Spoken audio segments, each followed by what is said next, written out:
person of interest today is Pennsylvania State Representative Lisa Borowski of the 168th District.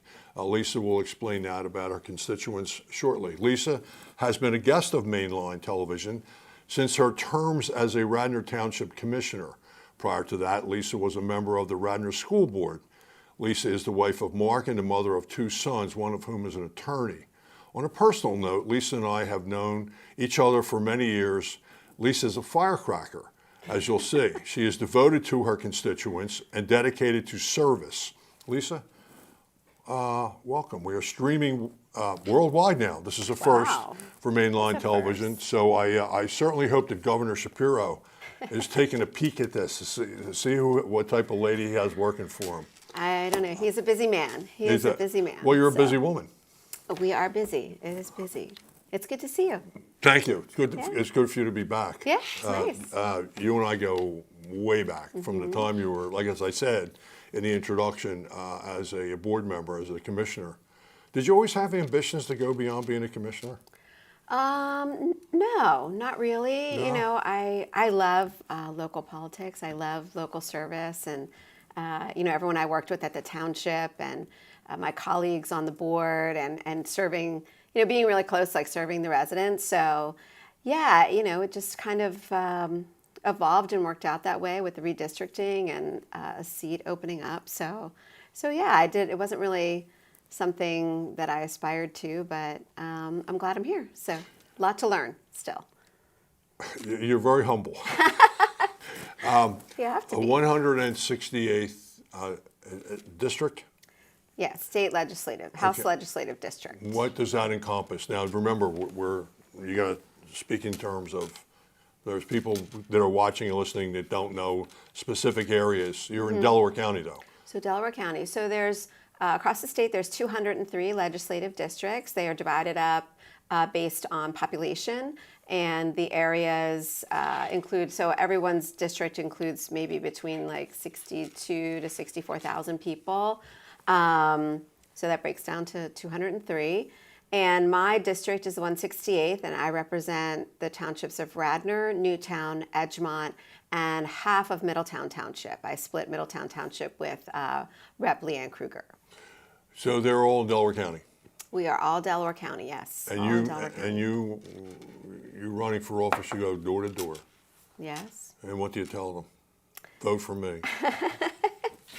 I hopefully tell them, you know, I do have a record of public service, so a history of it. I do. I have a history of public service, which I think, well, I will say, you know, whether or not people see this or not, but for me, as learning this job and being, you know, learning to be a legislator and working to get things done, that experience has been really helpful, and I will say that I'm so fortunate to have worked with, on the school board as well as on the Board of Commissioners, some fantastic elected officials who taught me a lot about that, as well as I will say I learned so much definitely from I think our school district staff, but definitely the township staff.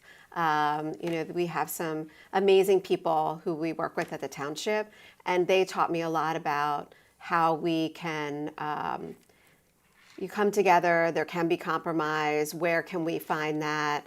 And they were instrumental in helping a lot of times in making that happen. So I'm fortunate to have some really good experience on the local level, which has really been helpful as I've moved into this role. Well, that's what I was going to say. Do you find it much different being a township commissioner? I mean, Radnor Township, you know, I think it's close to Harrisburg as you can get. As far as that, did you find that, is there a similarity to being in Harrisburg as there was in Radnor as a commissioner? I think the thing that I do find similar, so in Radnor, because you know we're a first-class township, we are broken down into wards, and you represent a ward, but overall you represent the community too. So what you need to do is make sure that you're doing something that you know is good for your ward, but also how does that translate across the township? And similarly, I think it is I've learned that it is a similar kind of scenario with the state as well. So I may be working on something or looking at something that's specific to the 168th or good for the 168th, but how does that translate? It has to work across the state, or I'm not going to be able to get the votes. Like, just because it works for my district doesn't mean that it's going to work in someone else's. So how do we balance that? And I think I learned a lot about that as I was a commissioner, because you can't just look at your own little piece of the world. You have to see how that's going to translate on a broader scale. Do you, what kind of, I know you do a lot for senior citizens, and you're very conscious of that. You actually are really very service-minded. What kind of requests do you, it's your job? Yeah, that is, yeah. That's my job. Okay. That I'm fortunate enough to have. Yeah, cool.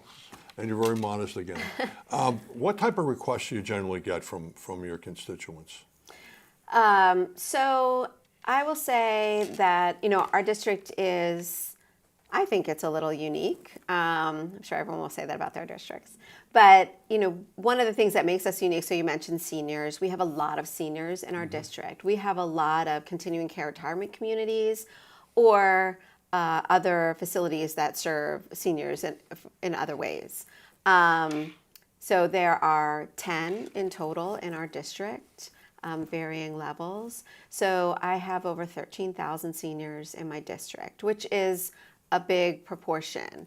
So definitely issues that impact, our older adults in the state are very important to me. I sit on the aging committee in the House, so I can keep abreast of what is happening. I think request-wise, it's definitely from our seniors. We get a lot of requests for our SEPTA senior fare passes. So, here in Pennsylvania, or here in Southeast, once you turn 65, you can get a card that allows you to ride SEPTA for free. A lot of people like to take advantage of that. So we do a lot of those in our office. We definitely work with a lot of seniors on issues when it comes to documents that they need, birth certificates, anything with the DMV.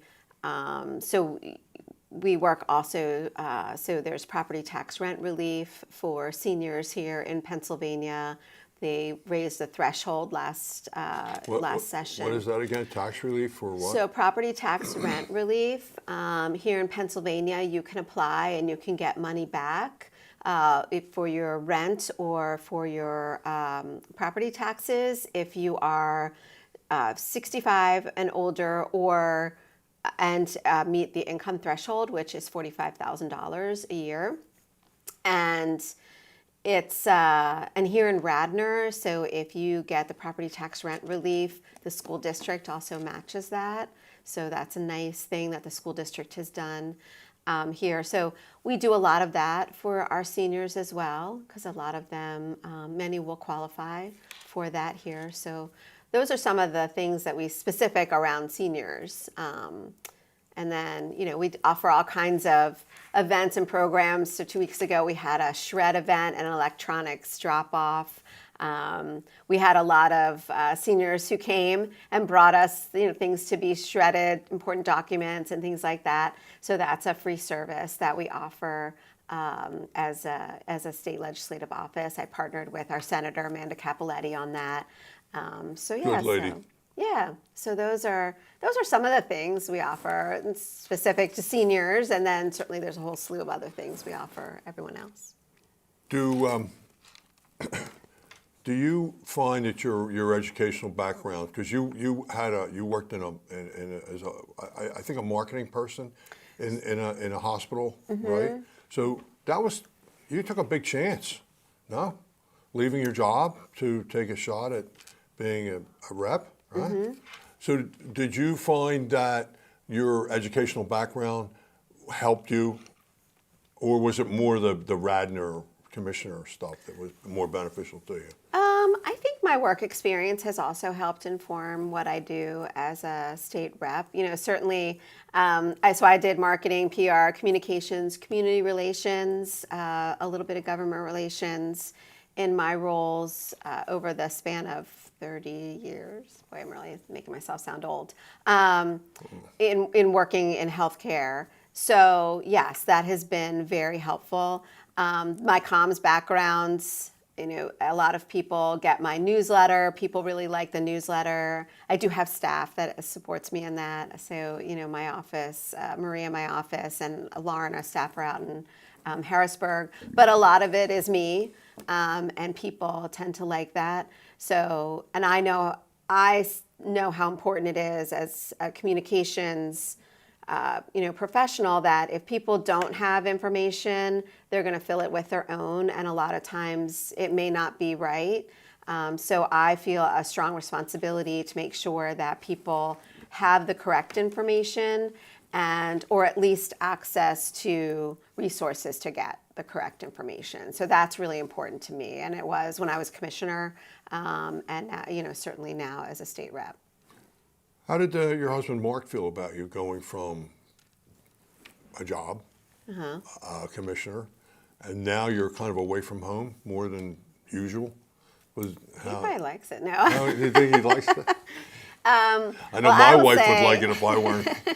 I will say we've maybe turned the tables a little bit. So for years, he always traveled for his job. Oh. For many years. He had a job where he was traveling constantly. And so now the tables are turned a little bit. So he's responsible for things at home.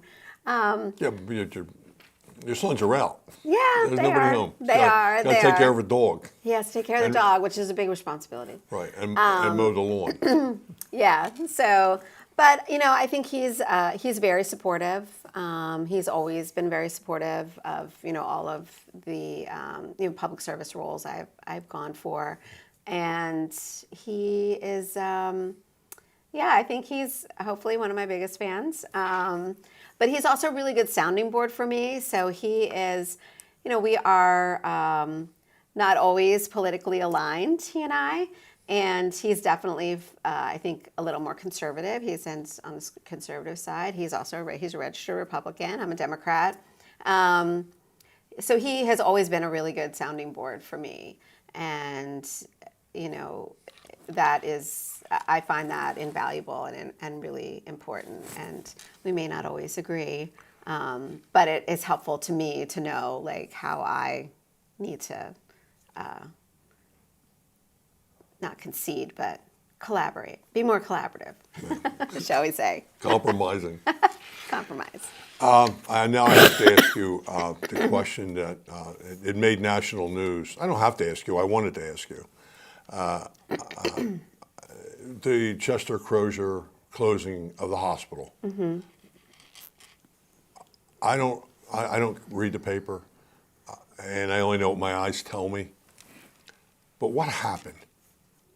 And tell me like you're talking to an audience.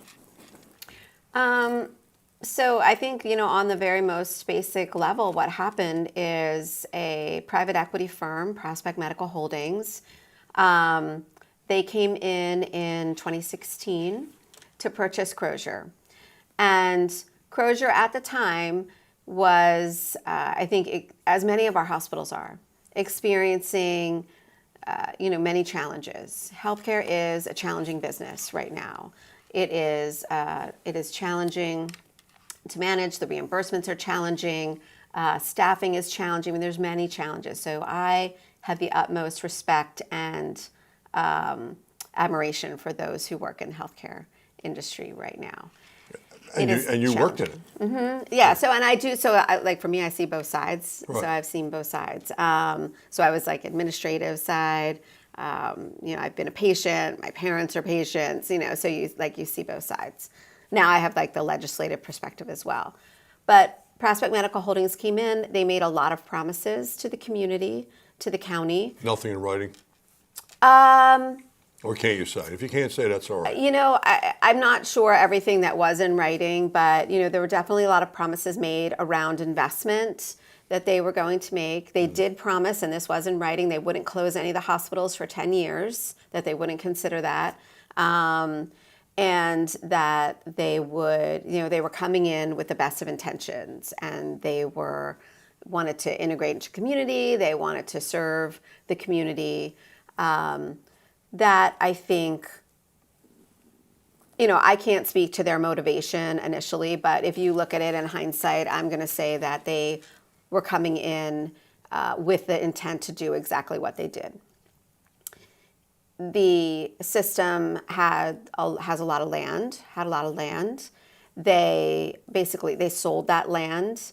They took the profits from that land, and instead of reinvesting that, so if the system is struggling, if that's like a last resort and you need to sell the land, you would take that money and reinvest it back into the system, Right. reinvest that back into the care delivery. They took that money and they gave them, the owners and the shareholders, the investors, big dividends. So they basically, and then they saddled the system with this expensive lease back.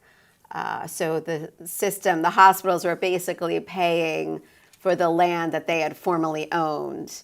They were leasing it now. So, and it was very expensive.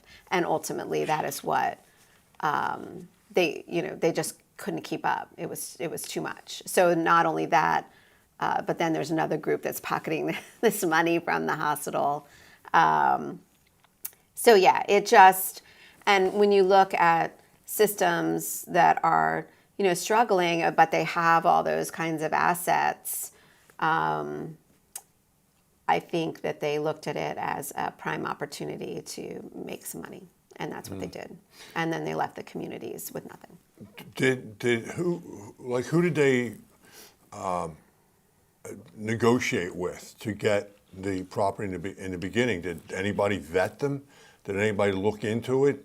Did anybody in a political level oversee what they were doing or know anything about them?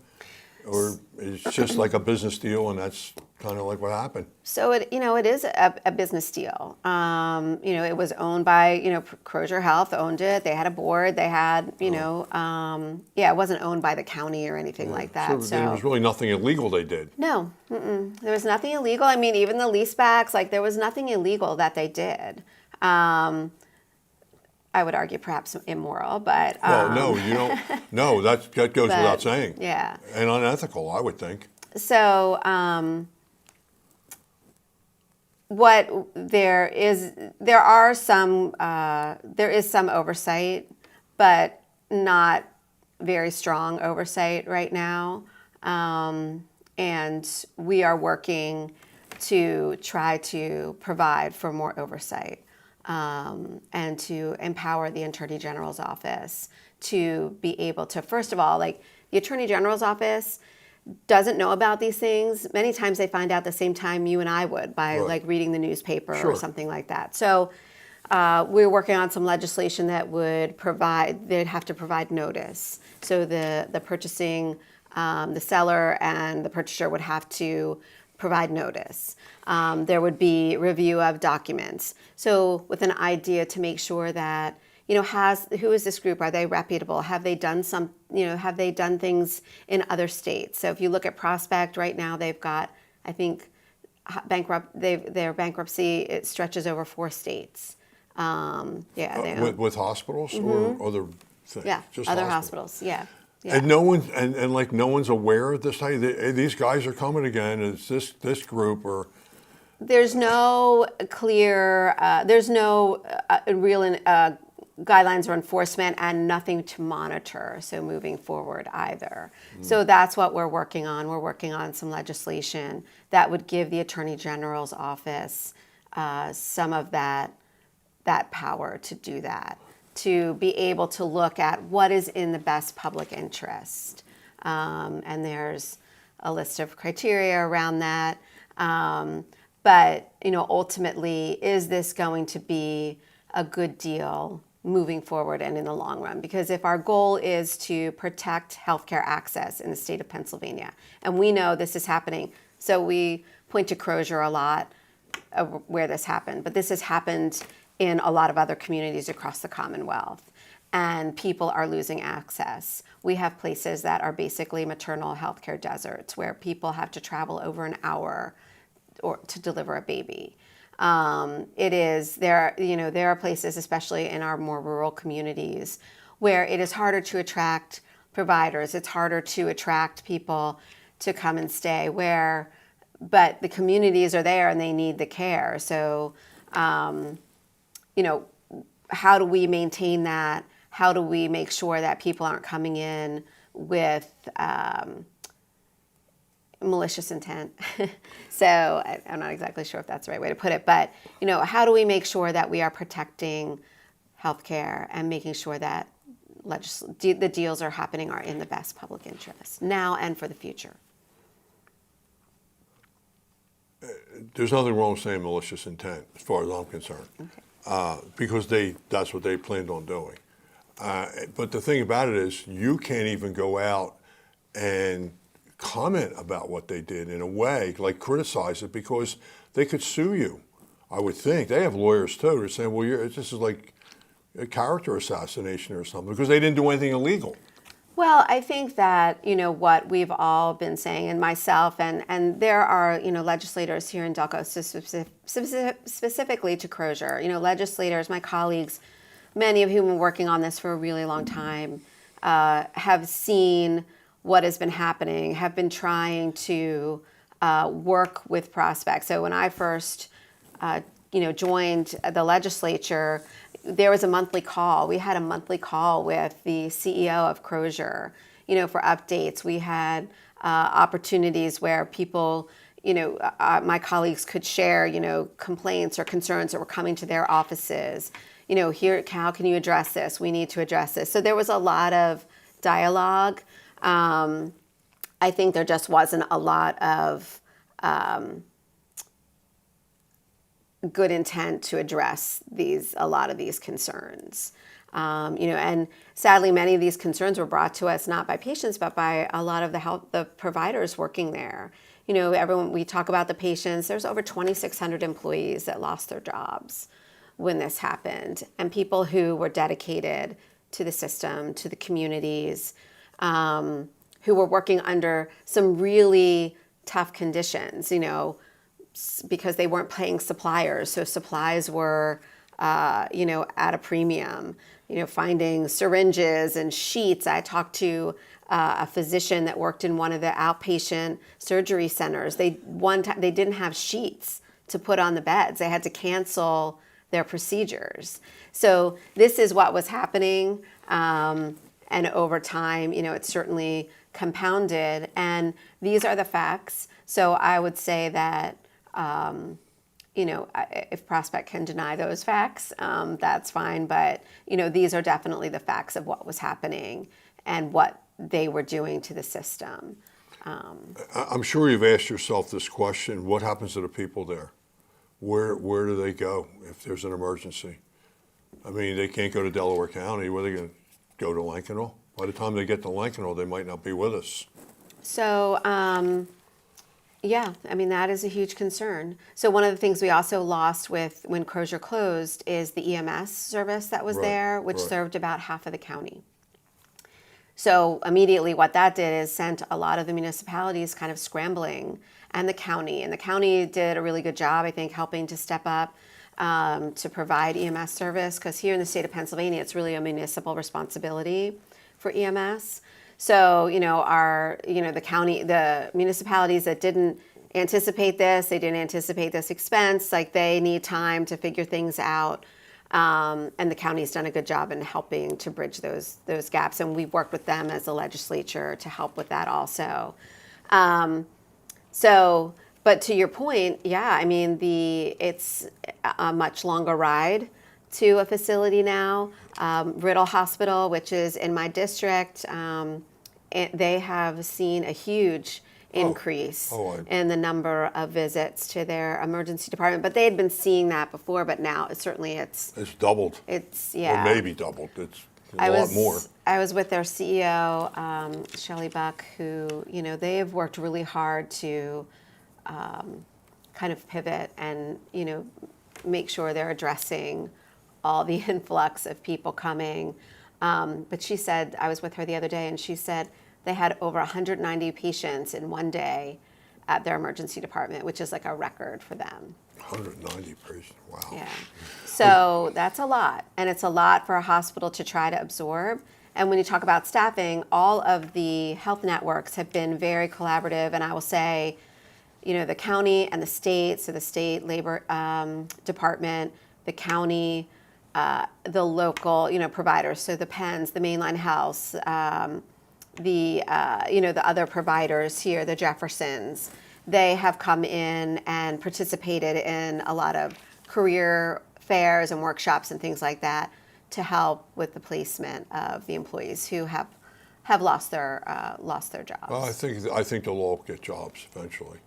I think that's true. Yeah, I know at Riddle, Shelley was telling me that they had just welcomed some new colleagues who joined them from Crozier, so the other day. So yeah, I saw where Christiana had bought the outpatient things. Like there's one in Broomall. Mm-hmm. That's your district too, right? No, I'm not Broomall. Okay. But yeah, that's. I think that might be either General Mara. But that was one of the Grand ones that was Battalion. purchased, right? Yes. And they were in competition with Penn?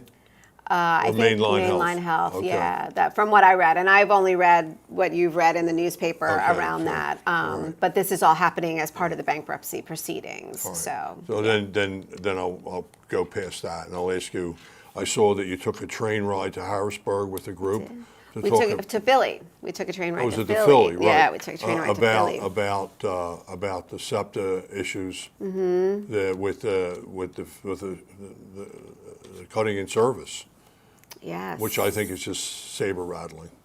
I think they're just trying to coax Shapiro into giving him the money that they want for, particularly the R5 or the Paoli line. I know they changed the name back and forth. It used to be the R5, then I think it went back to Paoli or Thorndale. I always will call it the R5. Yeah. So. And I think that they want Shapiro to come up with the money. If the governor's going to do that, I'll get on my bandstand here, All right. my soapbox. Full disclosure, you used to be a SEPTA employee, correct? That's correct. Okay. I did work for Full SEPTA disclosure. for a long time, and I went back as an HR person for 3 years after I retired. If the governor is going to come up with some money, I hope he takes a deep dive into looking at the SEPTA board and the leadership of SEPTA, because that is where there's a lot of the things that are SEPTA related are connected. They're connected to the city government. SEPTA has issues with, if you look at any news broadcast every day, you'll see that they have a driver shortage. They have issues with homeless. They have issues with active drug users. And they have issues with mentally ill people. And they're all connected. And it's all connected to the leadership at the top.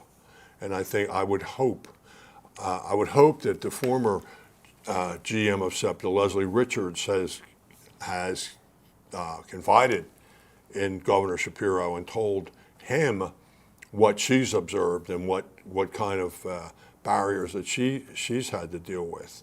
So, and I hope that the governor would take a real close look at a general manager that is someone like yourself, a firecracker, a person who has real strong leadership skills. Because the current interim general manager worked for me before he moved on to be a system safety manager, supervisor. And that's a finger pointing to part of SEPTA. Well, it was their fault. It's the operator's fault. You need a person that, I worked for some general managers that were really sharp. And I would hope the governor does that. And maybe you could tell him. Tell them that. Well, I'll say one thing about our governor and the people that who work with him. They're very sharp also. So He what? They're very sharp also.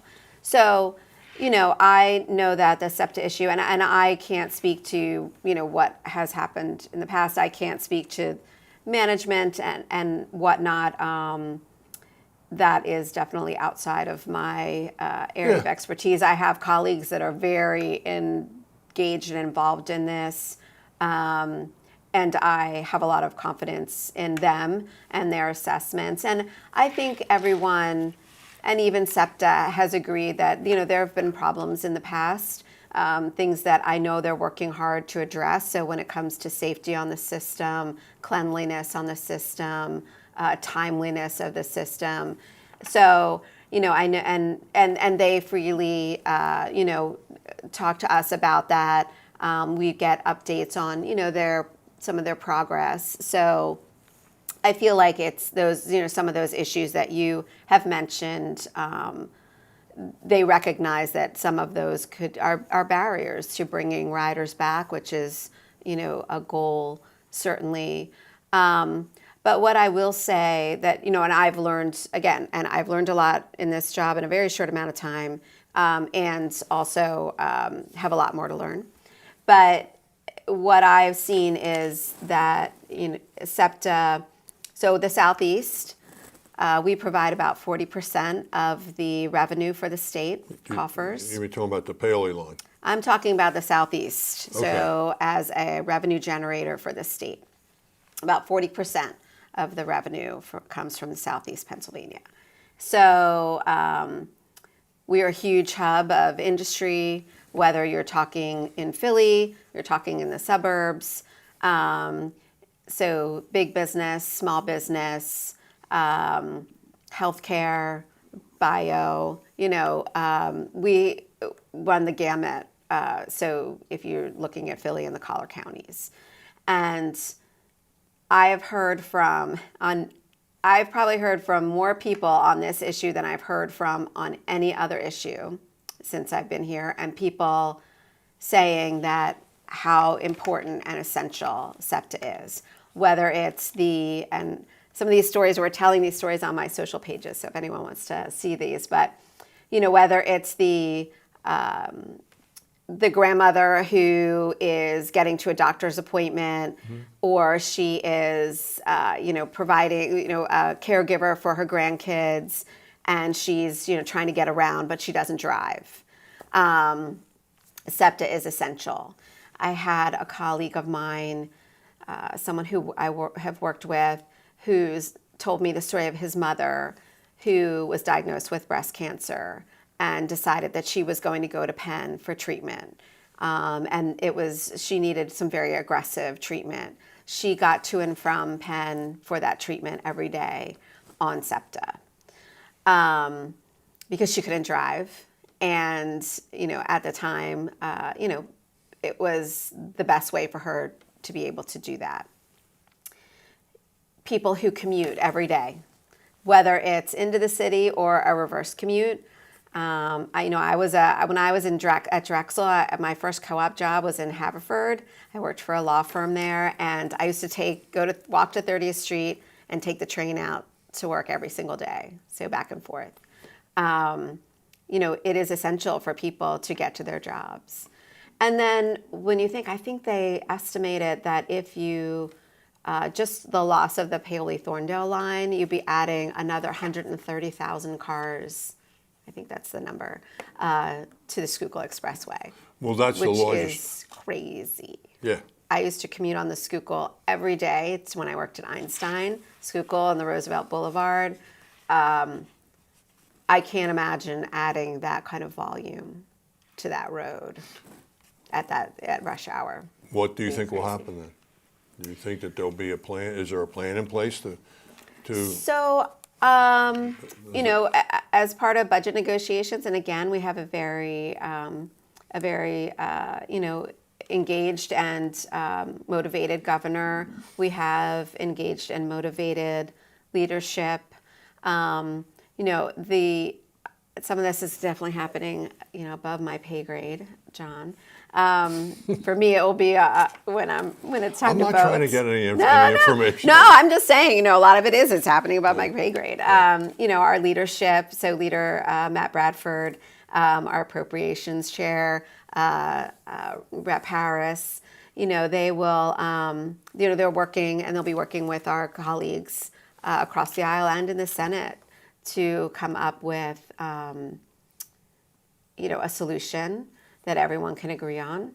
And my hope is that what I can do and what we're doing right now is sharing the stories, raising the awareness.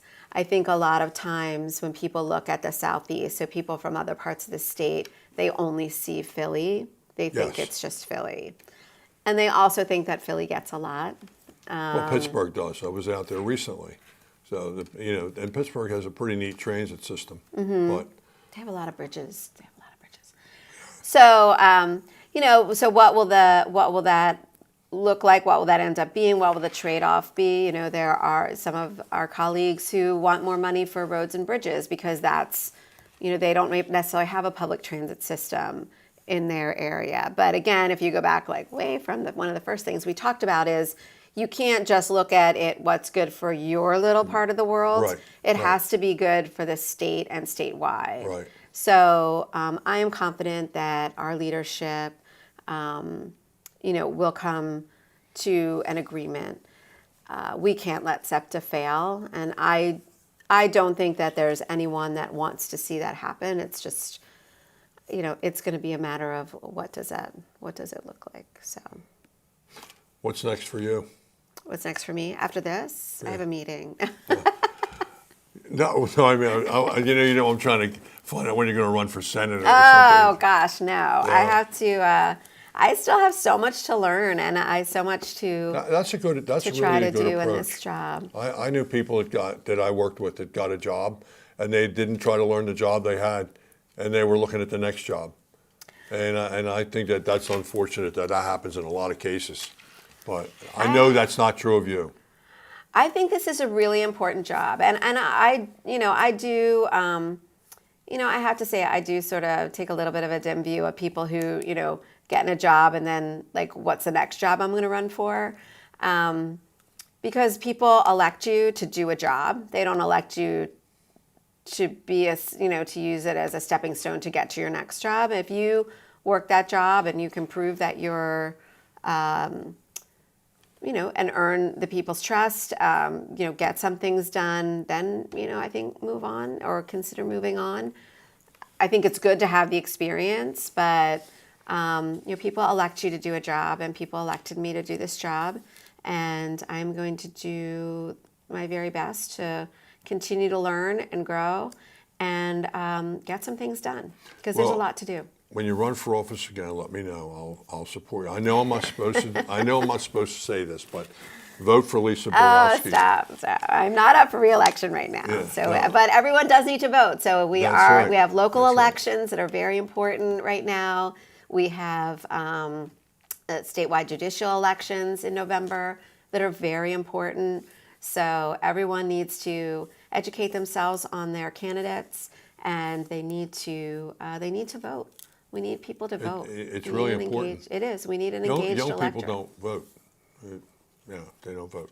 Anyway, thank you. Thank you. It's been a pleasure. It's good to see you.